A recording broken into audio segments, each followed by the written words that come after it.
Hola, en este video vamos a... Estudiar animación facial. ¿Qué? ¿Qué?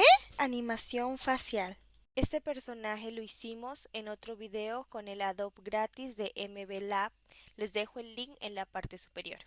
Primero seleccionamos el personaje y vamos a presionar la tecla N para habilitar el panel derecho y hacemos clic en MV Lab. Vamos a la parte de Facial Rig y hacemos clic en Generar Rig. Con esto ya tenemos todos los controles para animar la cara, ceja, ojos y boca. Para comenzar la animación seleccionamos uno de los controles en modo objeto y luego damos clic a Pose Mode. Un error muy común es no insertar el keyframe al restaurar un control. Para evitar este problema vamos a presionar la tecla A, luego la tecla I para insertar un key de todos los controles.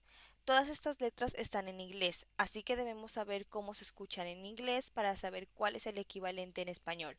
Por ejemplo, esta E en inglés suena como I, así que la vamos a utilizar para los sonidos que tengan la I. Para una animación básica y rápida, solo nos enfocaremos en animar las vocales de cada letra, por ejemplo, para hola. Empezamos con el control O, con la tecla R rotamos, insertamos un keyframe con la tecla A, luego la tecla I y hacemos clic en huesos seleccionados. Luego nos movemos al frame 4 y acá dejamos la O como estaba. Luego vamos al control EI, lo movemos e insertamos un keyframe de nuevo. Ya con esto tenemos a nuestro personaje diciendo hola. Si les gustó este video, suscríbanse en la parte superior de la pantalla. Muchas gracias por su tiempo y nos vemos en el siguiente video.